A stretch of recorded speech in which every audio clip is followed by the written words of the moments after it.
नमस्कार दोस्तों, देखो सीखो स्टडी में आप सभी लोगों का स्वागत है। जैसा कि मैंने आप सभी लोगों से कहा था कि अब ताबड़तोड़ जो है तैयारी चलने वाली है। तो प्रीवियस ईयर का सेट 22/12/2017 का है, फर्स्ट शिफ्ट का। मूल विधि, संविधान और सामान्य ज्ञान 40 प्रश्न आप देखेंगे, हिंदी का बना चुके हैं। देख लीजिए जिन लोगों ने नहीं दिखा है। सबसे पहला नंबर जो क्वेश्चन तो दिए गए विकल्पों में से कौन सा दोस्तों, कौन भारत के लिए दोस्तों 1946 में यूनाइटेड किंगडम कैबिनेट मिशन का सदस्य नहीं था।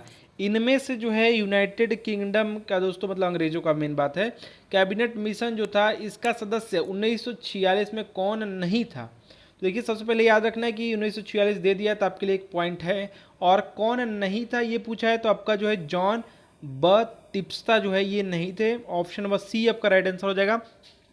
जो है स्टैफोर्ड जो क्रिप्स हैं ये थे, अलेक्जेंडर भी थे और लॉर्ड लॉरेंस भी हैं, ये तीनों थे। तो तीनों का नाम आप याद रखेंगे। मान लीजिए आ जाएगा कि कौन था तो इनमें से तीनों का नाम दे देगा, ठीक है, याद रखेंगे।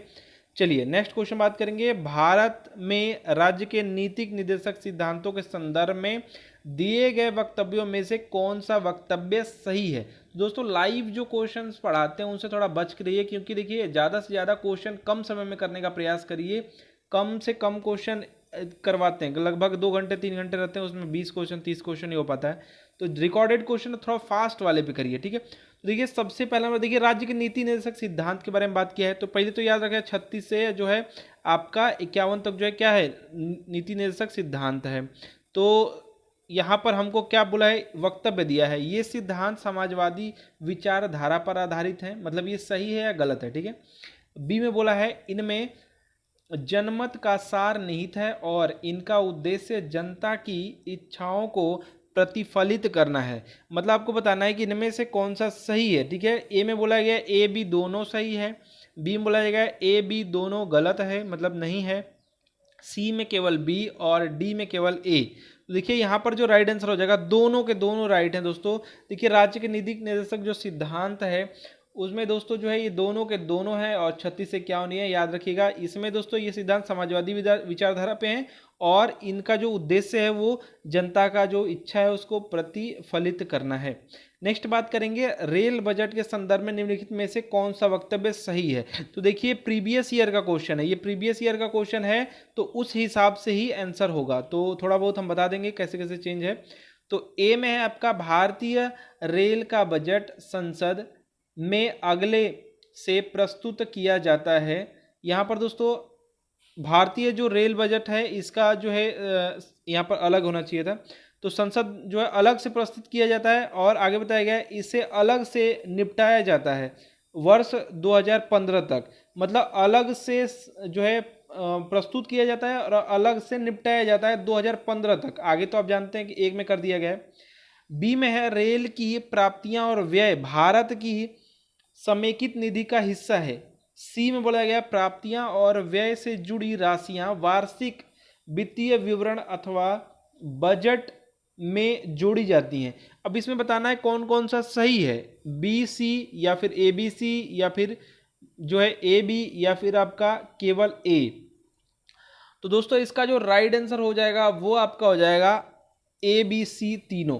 तो देखिए दोस्तों यहाँ पर अगर बात करेंगे, इसमें बात करेंगे तो ये बोल दिया पहले ही कि अलग से ये प्रस्तुत किया जाता है और अलग से जो इसका निपटारा होता है। तो ये बोला पहले ही बता दिया है कि जो है 2015 तक। अगर यहाँ पर ये 2015 तक नहीं लिखा होता तो ये वाला आपका गलत हो जाता।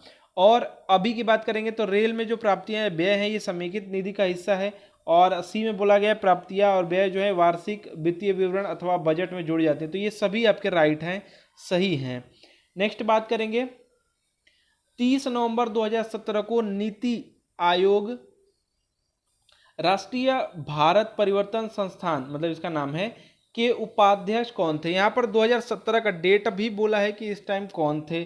तो जिन लोगों को याद है बता सकते हैं, राजीव कुमार, अरविंद पनगड़िया, विनोद राय या फिर अनिल कुमार सिन्हा जी।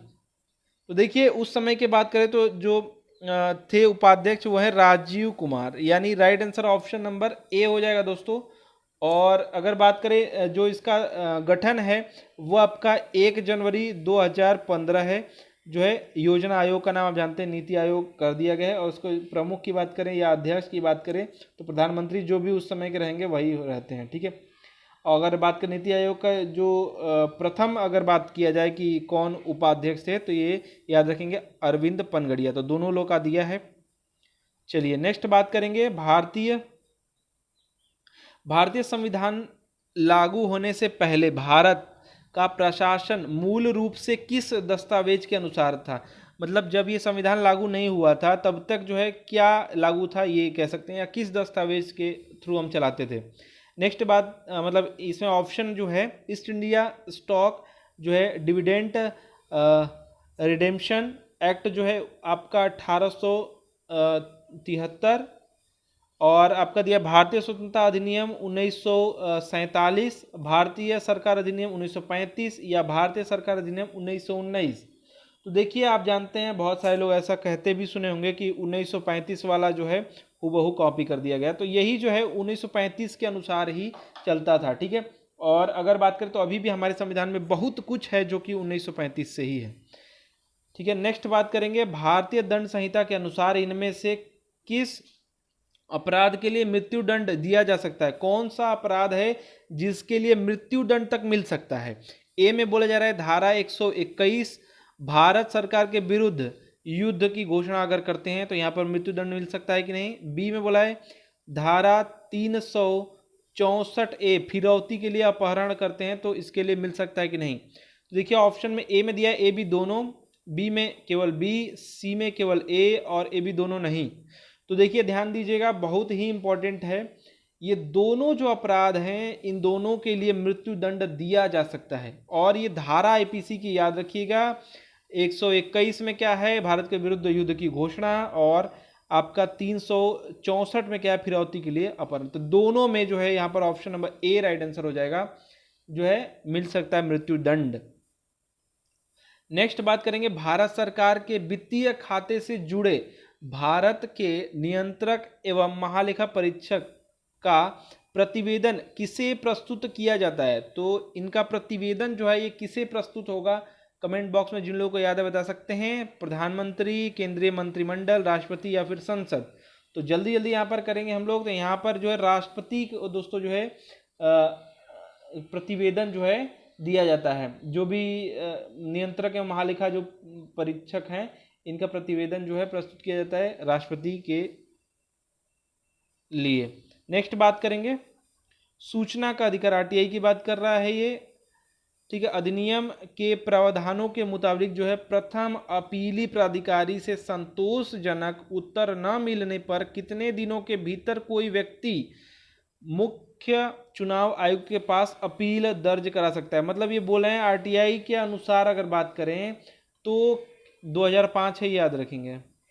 ठीक है, तो कितने दिन के भीतर अगर कोई अधिकारी के लिए माने लिखे हैं जो अपीलीय प्राधिकारी है उससे संतोषजनक उत्तर नहीं मिलता, कितने दिन मान लेंगे कि हाँ इसके अंदर इनको आंसर देना चाहिए, नहीं दिए हैं, तो क्या करेंगे हम, व्यक्ति मुख्य चुनाव आयुक्त के पास अपील दर्ज करा सकते। कितने दिन बाद, जिन लोगों को याद है बता सकते हैं, 30 दिन, 45 दिन, 90 दिन या फिर 60 दिन। तो देखिए 90 दिनों के भीतर इनको आंसर देना चाहिए। ऑप्शन नंबर सी यहाँ पर राइट आंसर हो जाएगा। देखिए इसके तहत बात करें तो 90 दिन के भीतर जो है आप दर्ज करा सकते हैं, लेकिन याद ये रखेंगे कि जो है प्राधिकारी को कितने दिन के अंदर देना चाहिए। तो देखिए 30 दिन में जो है इनको जो है सूचना दे देना चाहिए, या फिर जो है अगर बात करें तो अगर जीवन और मृत्यु का मतलब सवाल है, मतलब बहुत ही इंपॉर्टेंट है, तो 48 घंटे के भीतर। ये सब भी याद रखेंगे। नेक्स्ट बात करेंगे 30 नवंबर 2017 को केंद्रीय जांच ब्यूरो के निदेशक कौन थे। डेट भी मेंशन है, तो जिन लोगों को याद है बता सकते हैं। देखिए उस समय का पेपर है तो उस समय के अनुसार पूछ रहा है। तो उस समय दोस्तों आलोक वर्मा जी थे, option number A right answer हो जाएगा। इससे पहले जो थे अनिल सिन्हा जी इस पद पर थे, अनिल सिन्हा जी, मतलब ये ऑप्शन नंबर सी वाला।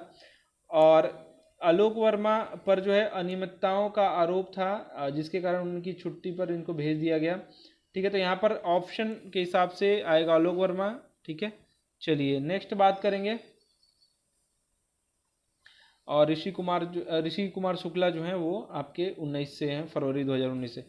भारत के कितने राज्यों में विधान परिषद है। कितने भारत के राज्य हैं जिसमें विधान परिषद है दोस्तों, आपको बताना है। जिन लोगों को याद है तो यहाँ पर आपके 22 राज्य हैं, या फिर 7 या फिर 11 या फिर 15।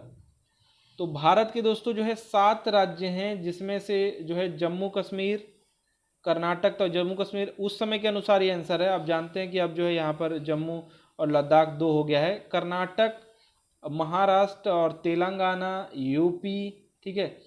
तो अब दोस्तों अगर बात करें जम्मू कश्मीर हट गया है, तो अब आंसर आएगा ना जब भी, तो आप क्या करेंगे, 6 करेंगे। याद रखेंगे 6 राज्य हैं, तो उसमें से कर्नाटक याद रखिएगा, और महाराष्ट्र याद रखिएगा, तेलंगाना याद रखिएगा, उत्तर प्रदेश याद रखिएगा, ये सभी जो हैं आपके। नेक्स्ट बात करेंगे आयकर, एक सेकेंड, आयकर अधिनियम के अंतर्गत इनमें से कौन सा एक आय का स्रोत नहीं है? इनमें से कौन सा है जो कि आय का स्रोत नहीं है? अन्य स्रोतों से आय, पूंजीगत लाभ से आय, कृषि से आय, या फिर गृह संपत्ति से आय? तो याद रखेंगे, बहुत इंपॉर्टेंट है, कृषि से जो आय है यह आय का एक स्रोत नहीं है दोस्तों, ठीक है। याद रखेंगे, कृषि से जो आय है इसको आय का स्रोत नहीं माना गया है। 1961 का दोस्तों जो है आयकर अधिनियम है, और 1 अप्रैल 1962 से लागू है। ये सब पॉइंट याद रखेंगे। नेक्स्ट बात करेंगे बेरोजगारी के एक प्रकार को क्या कहते हैं जिसमें कई लोग के कार्यरत होने पर भी उत्पादकता कम होती है? तो उसको कौन सी बेरोजगारी कहेंगे? प्रतिरोधात्मक बेरोजगारी, या फिर प्रच्छन्न बेरोजगारी, या फिर अल्प रोजगार, या फिर कहेंगे संरचनात्मक बेरोजगारी? देखिए, इसको जो दोस्तों प्रच्छन्न बेरोजगारी या फिर छिपी हुई बेरोजगारी कहते हैं। जैसे कि मान लीजिए 1 बिस्वा, या फिर आप मान लीजिए कि 1 बीघा या 2 बिस्वा या 3 बिस्वा किसी की ज़मीन है, इसी में पूरा परिवार लगा हुआ है, और भी कुछ लोग को लगा रखा है इसमें, तो उतना उसकी जो उत्पादकता है वो तो उतनी ही रहेगी। तो इसमें छिपी हुई बेरोजगारी, option number B right answer हो जाएगा। नेक्स्ट बात करेंगे दोस्तों, इस यातायात संकेत का दोस्तों अर्थ क्या है? आगे रास्ता नहीं है, आसपास घूम रहे, पशुओं के प्रति जो है सचेत रहें, आगे लेवल जो है क्रॉसिंग है, आगे खतरा है। जिन लोगों को याद है बता सकते हैं।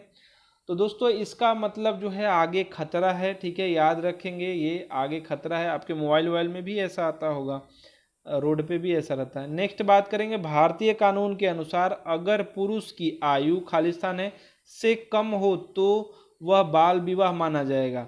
याद रखेंगे दोस्तों, ये आपका पुरुष का जो उम्र है वो 21 वर्ष होना चाहिए, यहीं पर महिला का जो उम्र है वो 18 वर्ष होना चाहिए। तो पुरुष के लिए अलग है, महिला के लिए अलग है शादी के लिए, ठीक है, तो याद रखेंगे। और बाल विवाह जो निषेध अधिनियम है वो आपका 2006 है दोस्तों, और 1 नवंबर जो है 2007 से पूरे भारत पर दोस्तों ये लागू है। अगर दोस्तों यहाँ पर बात करेंगे, बता चुके हैं हम कि महिला के लिए 18 और पुरुष के लिए 21। नेक्स्ट बात करेंगे, नागरिकों के मौलिक अधिकारों के संदर्भ में दिए गए विकल्पों में से कौन सा वक्तव्य सही है? सही वाला आपको बताना है। ए में बोल रहा है कोई व्यक्ति विशेष अपने मौलिक अधिकार त्याग कर सकता है। बी में बोल रहा है कि जो कानून तथा कार्यकारी कार्यवाही मौलिक अधिकारों के विरुद्ध जो है हों वे अमान्य और रद्द माने जाएंगे। तो इनमें से कौन सा राइट है दोस्तों, बता सकते हैं? ए बी दोनों सही है, या फिर आपका बी सही है, मतलब बी मतलब ए और सी मतलब बी, और डी ए बी दोनों गलत है? तो जिन लोगों को याद है दोस्तों बता सकते हैं। तो देखिए दोस्तों, यहाँ पर केवल जो है आपका बी सही होगा, यानी ऑप्शन नंबर सी सही होगा। तो दोस्तों यहाँ पर जो है कोई भी व्यक्ति जो है अपना वो क्या कहते हैं मौलिक अधिकार जो है त्याग नहीं कर सकता है, ठीक है, ये वाला गलत है। और ये वाला आपका सही है। अनुच्छेद अगर आप 13 जानते हो तो उसमें ये सब चीज़ें हैं और ये डिस्कस किया गया है, ठीक है। तो जहाँ पे ये जो है मौलिक अधिकार के आगे कोई भी और जो है आता है तो उसको वहीं से रद्द माना जाएगा, या फिर वहाँ तक उसको सीमित कर दिया जाएगा। नेक्स्ट बात करेंगे दोस्तों, किस बांध के निर्माण के लिए विश्व बैंक ने शुरू में धन दिया, परंतु पर्यावरण संबंधी मुद्दों पर एवं विस्थापितों के पुनर्वास हेतु भूमि अधिग्रहण की अनिश्चितता के चलते बाद में इस परियोजना से हाथ हटा लिए? मतलब पहले दिया था फिर हाथ हटा लिया, ठीक है। तो आपको बताना है भाखड़ा नंगल बांध, या फिर कोनार बांध, या फिर सरदार सरोवर बांध, या फिर आलमपट्टी जो है आलमाटी जो है बांध। जिन लोगों को याद है बता सकते हैं कौन सा बांध है दोस्तों? तो याद रखेंगे सरदार सरोवर बांध दोस्तों, ऑप्शन नंबर सी हो जाएगा। ये पॉइंट याद रखेंगे कि दोस्तों जो है ये सरदार सरोवर बांध जो है वो नर्मदा नदी पर है, और ये याद रखेंगे कि दुनिया का सबसे बड़ा बांध है सरदार सरोवर। और बात करेंगे इसका जो ऊंचाई है वो 800 मीटर जो है ऊंचा है, और गुजरात में दोस्तों ये स्थित है। ये सब पॉइंट्स जो है याद रखेंगे। काफ़ी इंपॉर्टेंट बात यह है कि विश्व बैंक ने बाद में इससे हाथ हटा लिया था। चलिए नेक्स्ट बात करेंगे, वह कौन से नेता थे जो केंद्रीय विधानसभा के अध्यक्ष थे 1946 से लेकर के 47 तक। फिर वे जो है संविधान सभा के अध्यक्ष बने, तत्पश्चात वे लोकसभा के अध्यक्ष भी बने। इनमें से कौन थे वो? ठीक है, तो अमृतलाल हरगोविंद दास जी, या फिर सरदार वल्लभ भाई पटेल, या फिर कस्तूरबा भाई लाल भाई, या फिर गणेश वासुदेव मालवंकर जी। तो जिन लोगों को याद है बता सकते हैं। तो जीवी मालवंकर जी कहते हैं, या फिर गणेश वासुदेव मालवंकर जी। याद रखेंगे 1946 से 47 के बीच में दोस्तों ये केंद्रीय विधानसभा के अध्यक्ष थे। फिर दोस्तों ये जो है संविधान सभा के जो अध्यक्ष बने, तत्पश्चात वे जो है लोकसभा के अध्यक्ष कब बने हैं? 1952 से लेकर के 56 दोस्तों। उसके बाद एक और चीज़ याद रखेंगे, गणेश जी ने जो है अनेक ग्रंथों की रचना भी की है, और ये जो हैं ये हैं गुजरात के। नेक्स्ट बात करेंगे, सूचना संग्रहित करने के लिए ट्रांजिस्टरों का प्रयोग करने वाली मेमोरी को क्या कहते हैं? सूचना को रखने के लिए, संग्रहित करने के लिए जो ट्रांजिस्टरों का प्रयोग करने वाली जो मेमोरी है उसको क्या कहते हैं? ठीक है, वीडियो रैंडम एक्सेस मेमोरी यानी VRAM, या फिर dynamic random access memory, programmable read only memory, या फिर स्टैटिक जो है रैंडम एक्सेस मेमोरी। तो देखिए SRAM ही कहते हैं, स्टैटिक ही कहते हैं, static random access memory. Option number D यहाँ पर राइट हो जाएगा, याद रखेंगे। नेक्स्ट बात करेंगे, समेकित बाल विकास परियोजना यानी ICDS के कार्यकर्ताओं के प्रशिक्षण के लिए खालिस्तान शीर्ष संस्थान है। कौन सा संस्थान है वो आपको बताना है। आगे बताया गया इसके अलावा बाल अधिकार एवं महिलाओं की तस्करी की रोकथाम पर प्रशिक्षण देने के लिए यह दक्षिण एशियाई जो है क्षेत्रीय सहयोग संगठन जो शार्क जो है देशों की प्रमुख संस्था भी है। तो ये कौन सा संस्था है ये आपको बताना है। महिला एवं बाल विकास विभाग, राष्ट्रीय बाल अधिकार संरक्षण आयोग, या फिर राष्ट्रीय जन सहयोग बाल विकास संस्थान, या फिर राष्ट्रीय बाल संरक्षण समिति। तो जिन लोगों को याद है बता सकते हैं दोस्तों इसका राइट आंसर क्या होगा। याद रखिएगा सी राइट आंसर होगा, राष्ट्रीय जन सहयोग एवं बाल विकास संस्थान। ये क्या है दोस्तों, ये जो है समेकित बाल विकास योजना के कार्यकर्ताओं के लिए प्रशिक्षण के लिए दोस्तों ये शीर्ष संस्थान है।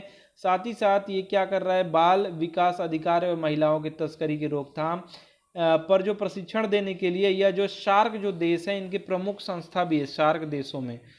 ठीक है, तो नेक्स्ट बात करेंगे 29 जुलाई 2016 को, मतलब ये जो उस समय का पूछ रहा है, को करबी थाईलैंड में संपन्न हुआ भारत और थाईलैंड सैन्य अभ्यास को क्या कहा जाता है। मैंने नाम आपको बताना है कि क्या कहा जाता है दोस्तों। तो उसको क्या कहते हैं दोस्तों, याद रखेंगे मैत्री कहा जाता है। ए राइट आंसर हो जाएगा, बहुत ही इंपॉर्टेंट है, मैत्री कहा जाता है दोस्तों। और याद रखेंगे इसमें जो भारतीय सेना और रॉयल थाईलैंड की सेना दोनों यहाँ पर शामिल है दोस्तों। ठीक है, नेक्स्ट बात करेंगे किसके तत्वाधान में दिल्ली के मुख्यमंत्री शपथ ग्रहण करते हैं। बहुत ही इंपॉर्टेंट क्वेश्चन और आगे भी पूछा जा सकता है। किसके तत्वाधान में दिल्ली के जो मुख्यमंत्री हैं शपथ ग्रहण करते हैं। ए दिल्ली के उपराज्यपाल, लोकसभा अध्यक्ष, या फिर राष्ट्रपति, या फिर राष्ट्रपति द्वारा नियुक्त उच्चतम न्यायालय के न्यायाधीश। तो जिन लोगों को याद है बता सकते हैं। तो देखिए एलजी के सामने, या फिर कहेंगे उपराज्यपाल के दोस्तों यहाँ पर के तत्वाधान में जो दोस्तों मुख्यमंत्री जी जो हैं दिल्ली के शपथ ग्रहण करते हैं। ठीक है, और बात करेंगे उपराज्यपाल दिल्ली के प्रशासक होते हैं जिनको राष्ट्रपति नियुक्त करते हैं।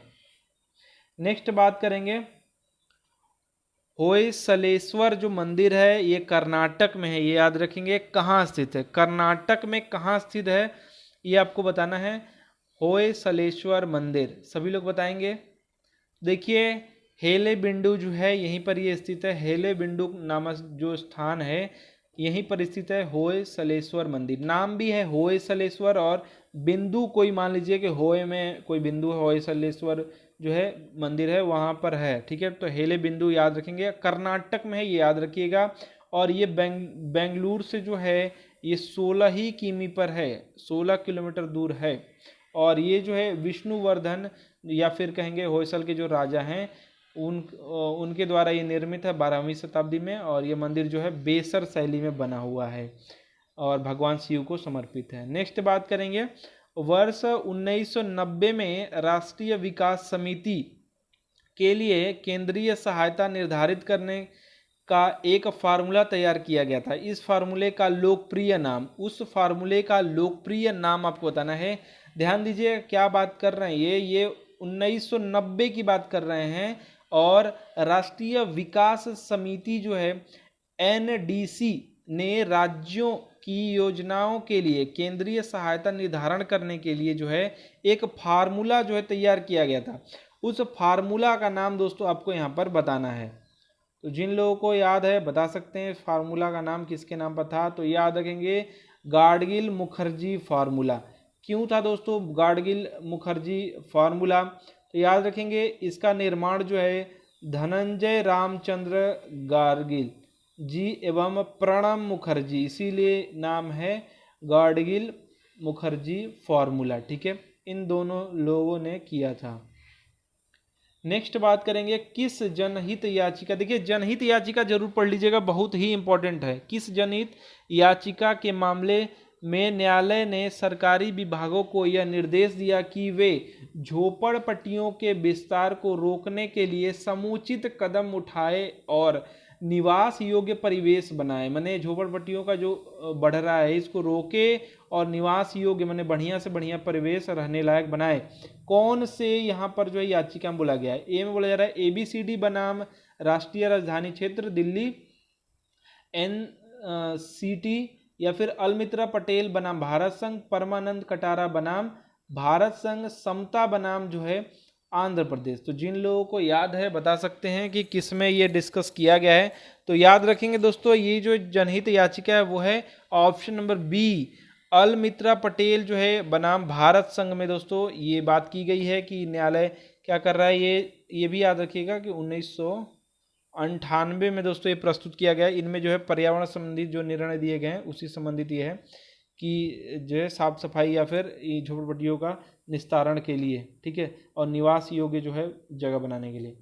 नेक्स्ट बात करेंगे दोस्तों इसमें, ठीक है, भारतीय प्रशासनिक सेवा के परिवेक्षाधीन अधिकारियों का प्रशिक्षण कहाँ होता है? जो भारतीय प्रशासनिक सेवा है यानी IAS की बात कर रहे हैं ये। तो यहाँ पर दोस्तों क्या बता रहे हैं कि प्रशिक्षण के लिए जो जगह है वो कहाँ पर है? तो ये है आपका भारतीय लोक प्रशासन संस्थान नई दिल्ली, या फिर भारतीय प्रशासनिक कर्मचारी महाविद्यालय हैदराबाद, या फिर नरोन्हा प्रशासन एवं प्रबंधकीय अकादमी मध्य प्रदेश, या फिर लाल बहादुर शास्त्री जो है आपका राष्ट्रीय प्रशासन अकादमी मसूरी। तो देखिए याद रखेंगे लबासना आपने कई बार सुना होगा, तो ऑप्शन नंबर डी यहाँ पर राइट आंसर हो जाएगा। यूट्यूब पर भी बहुत चलता है लबासना, आई लव लबासना, ठीक है, तो ये सब आप जानते हैं। 1959 में दोस्तों जो है ये दो संस्थान को मिला करके बनाया गया इसकी स्थापना, मैंने IAS ट्रेनिंग स्कूल और जो आपका दिल्ली वाला है और IAS स्टाफ जो है कॉलेज शिमला मिलाकर जो है ये आपका नेशनल एकेडमी ऑफ एडमिनिस्ट्रेशन के रूप में इसका किया गया है स्थापना। एक सेकेंड, नेक्स्ट बात करेंगे वह कौन सा विशेष बल है जिसका गठन भयंकर जो है प्राकृतिक आपदाओं के दौरान विशेष निवारण प्रतिक्रिया उपलब्ध कराने के लिए किया गया है? कौन सा दल है जिसमें जो भयंकर प्राकृतिक आपदा होता है उसके लिए किया गया है बताना है, ठीक है। आपदा अनुक्रिया एवं उद्धार बल, या फिर विशेष सुरक्षा बल या फिर राष्ट्रीय आपदा मोचन बल या फिर त्वरित कार्रवाई।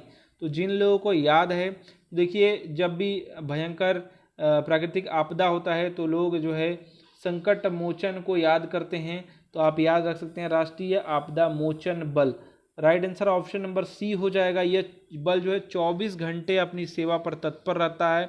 यह जो जैसे बाढ़ आ गया, तूफान आ गया, वर्षा, मतलब वो आपातकाल का मतलब यही है, भूकंप।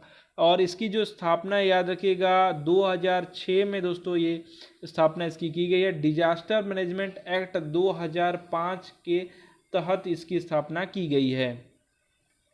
नेक्स्ट बात करेंगे, नीतिगत उपायों के व्यापार मिश्रण में क्या शामिल है। जो नीतिगत उपाय है इसके व्यापार मिश्रण में क्या शामिल है। संस्थागत प्रबंधन, राजकोषीय प्रोत्साहन, शहरीकरण या फिर प्रति व्यक्ति आय। सभी लोग बताएंगे।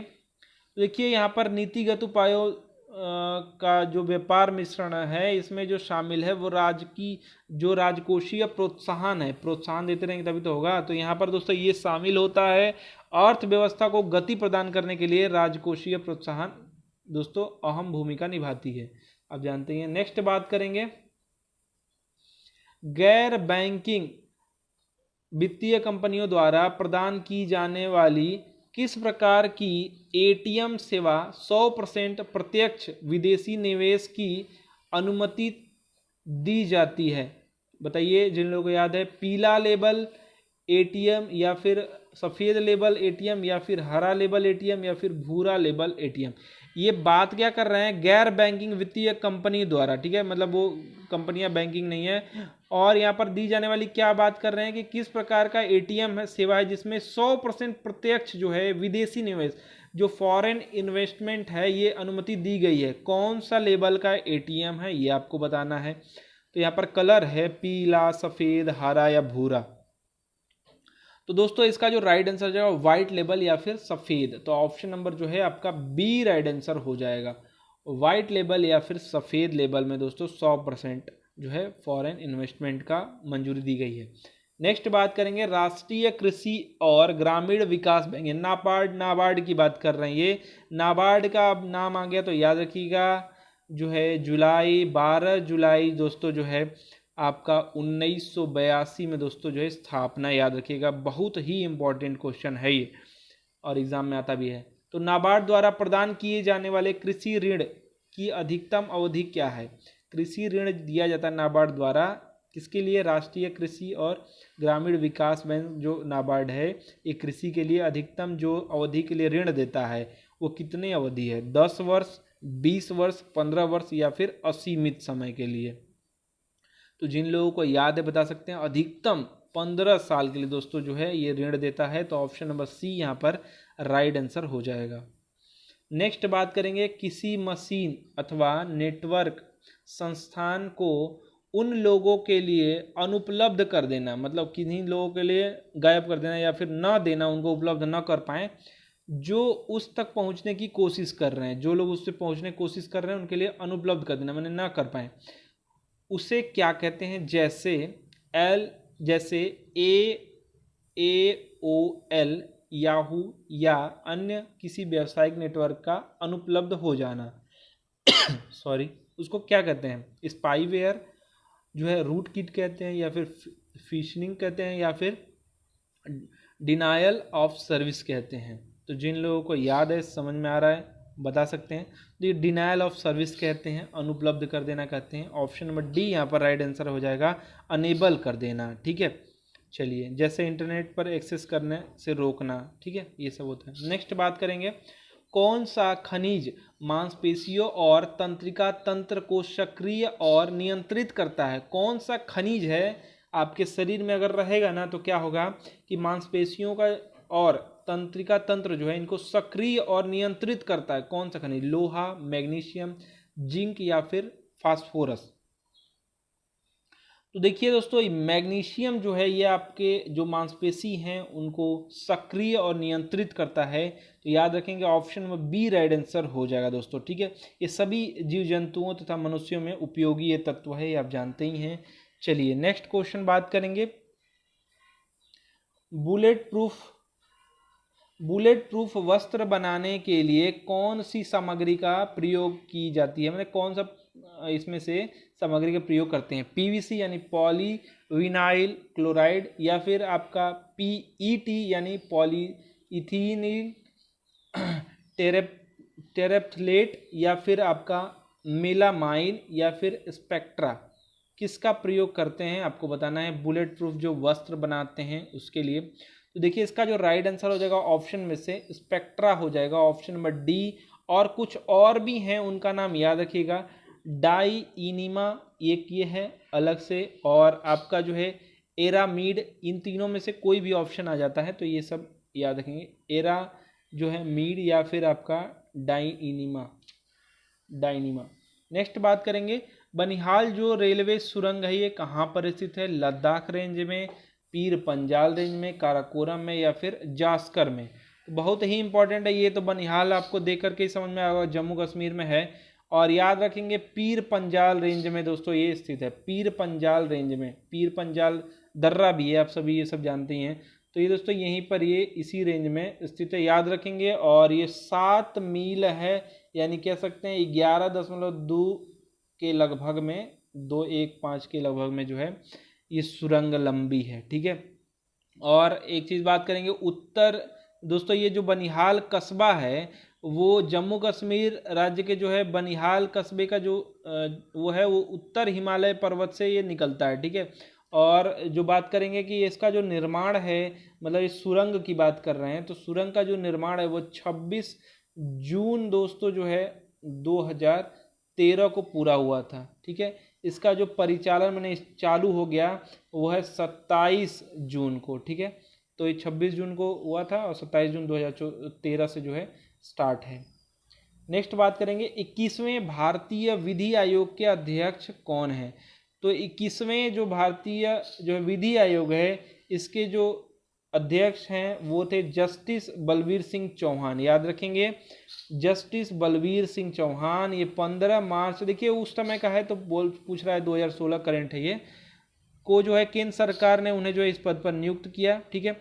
और बात करेंगे इसके पूर्व ये जो है कावेरी नदी जो जल विवाद न्यायाधिकरण था उसके अध्यक्ष थे, और वे जो 2009 मई से दोस्तों जो है जुलाई 2014 तक जो है यहाँ पर ये अध्यक्ष रहे। और इसके मध्य दोस्तों 2009 से लेकर के 14 तक जो है ये उच्चतम न्यायालय के न्यायाधीश भी रह चुके हैं, ठीक है। नेक्स्ट बात करेंगे निम्नलिखित में से कौन सा विषय राज्य सूची के अंतर्गत आता है? इनमें से कौन सा विषय है जो कि राज्य सूची के अंतर्गत आता है? पहले तो याद रखेंगे संघ, देखिए समवर्ती सूची संघ और राज्य दोनों आएगा, तो दोनों का आपको याद रखना है, ये 3 पॉइंट जो है याद रखना है। और जो है ये सब जो है किस में, तो ये 7वीं अनुसूची में तीनों है, तो याद रखेंगे इनमें से सामाजिक सुरक्षा एवं सामाजिक बीमा है, नशीला पेय है, या फिर पशु के प्रति क्रूरता रोकथाम है, या फिर आपका जो है न्यास और न्यासी। जिन लोगों को याद है बता सकते हैं। तो देखिए आप एक चीज से याद कर सकते हैं, नशीला पेय वाला जो है ना ये आपका आएगा राज्य सूची के अंतर्गत। कैसे? तो देखिए कैसे हम याद करेंगे, मान लीजिए एग्जाम में आ गया तो आप जानते हैं बिहार में शराब बंद है, तो ये राज्य के अंदर रहते तभी तो हुआ है, तो ऑप्शन नंबर बी आपका राइट आंसर हो जाएगा। ऐसे आप करके याद रख सकते हैं, नशीला पेय बी राइट आंसर हो जाएगा।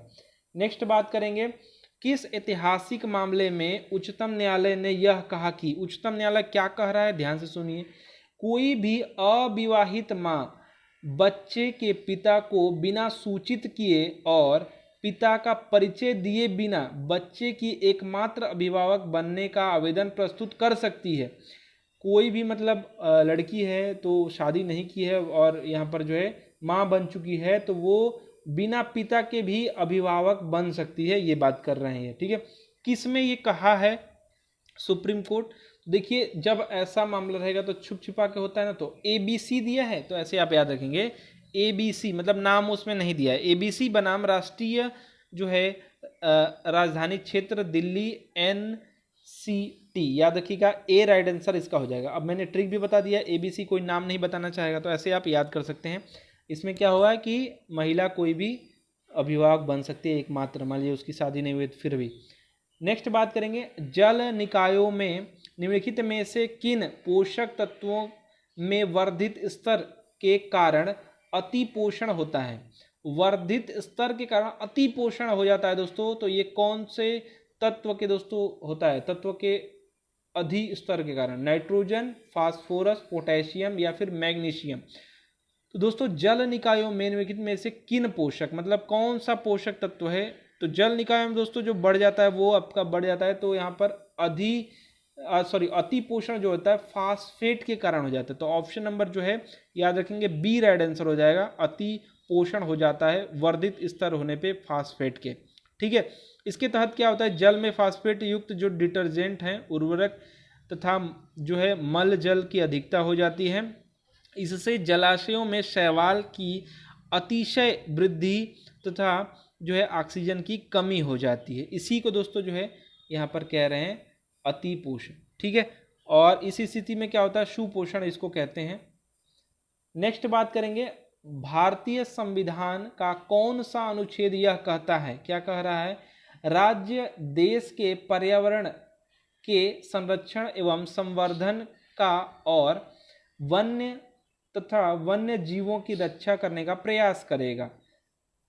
कौन सा अनुच्छेद ये कह रहा है? ठीक है, 36, 24, 48 ए या फिर 12। तो जिन लोगों को याद है बता सकते हैं। याद रखिएगा ये जो है 48 ए है। ये 48 ए में ये कहा गया है, क्या कहा गया है? कहा गया है दोस्तों कि राज्य जो देश का पर्यावरण है उसके संरक्षण करेगा एवं संवर्धन और वनों तथा वन्य जीवों के दोस्तों रक्षा करने का प्रयास करेगा। ठीक है, और ये बात करें अगर 48 ए में है तो राज्य के नीति निर्देशक सिद्धांत या फिर तत्वों में है।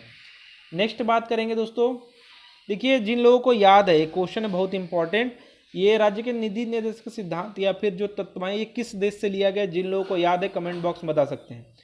देखिए सेकंड लास्ट जो क्वेश्चन है, किसके तत्वाधान में भारत का राष्ट्रपति शपथ ग्रहण करता है? किसके तत्वाधान में करता है ये आपको बताना है। जिन लोगों को याद है बता सकते हैं। मुख्य चुनाव आयुक्त, भारत के मुख्य न्यायाधीश, लोकसभा अध्यक्ष, भारत के उपराष्ट्रपति।